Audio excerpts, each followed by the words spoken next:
Assalamualaikum warahmatullahi wabarakatuh. Kami dari kelompok 2 PJBL Sains kelas 84 akan menampilkan produk podcast kami dengan judul Cara Beradaptasi di Era Kenormalan Baru. Kelompok 2 dipimpin oleh Takhira Nangsari Sutanto dengan beranggotakan Arya Guna Hidayat, Naufal Alrido Rizky Tama, dan Mutia Nabila. Selamat menyaksikan. Wassalamualaikum warahmatullahi wabarakatuh. Selamat datang dalam acara podcast Creative Point of View.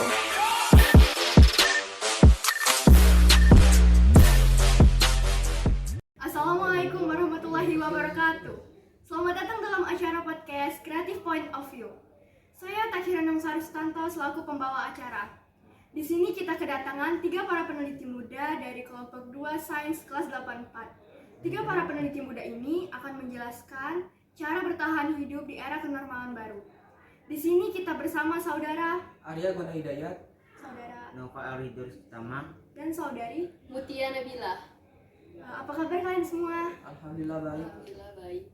Kita udah 2 tahun loh menghadapi masa pandemi COVID-19 dan alhamdulillahnya kita masih bisa bertahan hidup sampai sekarang ya.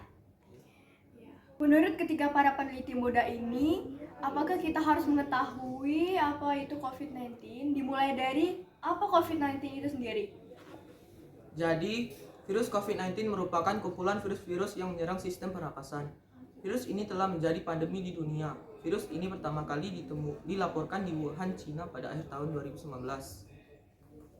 Wah, ternyata asal virus tersebut jauh juga ya dari luar negara Indonesia. Oke, baik. Saya sering nih mendengar dari berita maupun sosial media, katanya virus COVID ini memiliki berbagai macam varian. Kira-kira apa saja sih varian tersebut? Ada beberapa varian virus COVID-19. Yang pertama adalah varian Alpha yang berasal dari Inggris, yang kedua varian Beta yang berasal dari Afrika Selatan, yang terakhir adalah varian Delta yang berasal dari India. Oke, baik. Ada beberapa macam varian COVID ya. Oke, baik. Kira-kira bagaimana sih cara agar penyebaran virus tersebut segera berakhir? Beberapa cara agar terhindar dari penyebaran virus COVID-19 yaitu adalah mematuhi protokol kesehatan dengan cara memakai masker, rutin mencuci tangan, menjaga jarak dengan orang lain, membuang masker dan tisu yang telah dipakai saat keluar rumah ke tempat sampah. Dan terakhir adalah menjaga kesehatan dengan cara berolahraga agar meningkatkan imunitas tubuh. Oke, baik. Ternyata banyak ya cara agar kita terhindar dari virus tersebut. Salah satunya adalah mencuci tangan. Karena tanpa kita sadari, tangan kita yang tampak bersih itu ternyata ada beberapa virus, kuman, ataupun bakteri yang menempel. Oke, baik. Kira-kira bagaimana sih cara virus tersebut beradaptasi pada tubuh kita? Virus COVID-19 berinteraksi pada tubuh kita melalui droplet atau percikan air yang keluar dari saluran pernapasan kita pada saat kita batuk maupun bersin. Oke, baik. Berarti pada saat keluar rumah memang kita sangat disarankan untuk menggunakan masker. Oke, baik. Pada masa pandemi saat ini, kita disarankan untuk mematuhi protokol kesehatan. Salah satunya yaitu menjaga jarak. Kira-kira berapa sih jarak aman pada masa pandemi saat ini? Jarak aman yang sudah ditentukan pemerintah yaitu 1-2 meter. Oke, baik. Saya sampai sekarang masih berpikir nih, kenapa sih kita harus menjaga jarak? Karena menjaga jarak merupakan cara untuk mencegah atau menahan penyebaran virus COVID-19.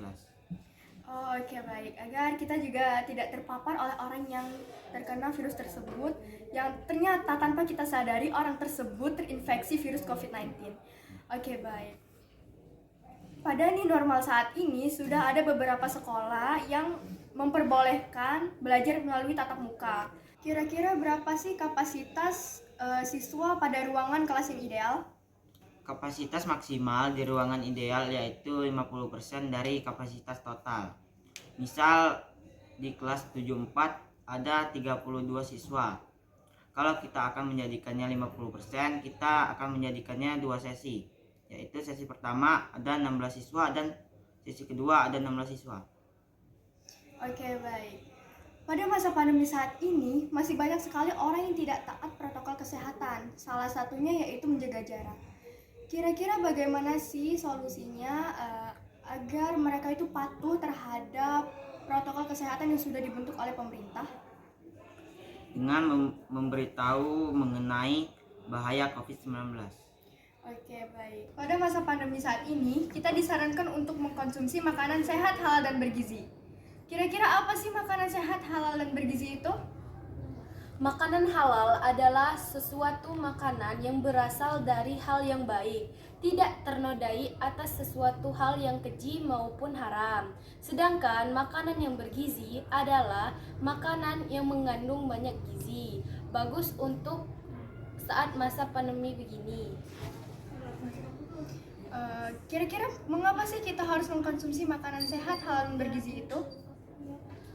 Mengkonsumsi makanan halal, sehat, dan bergizi sangat bagus karena makanan yang bergizi dapat meningkatkan imunitas tubuh pada saat pandemi begini.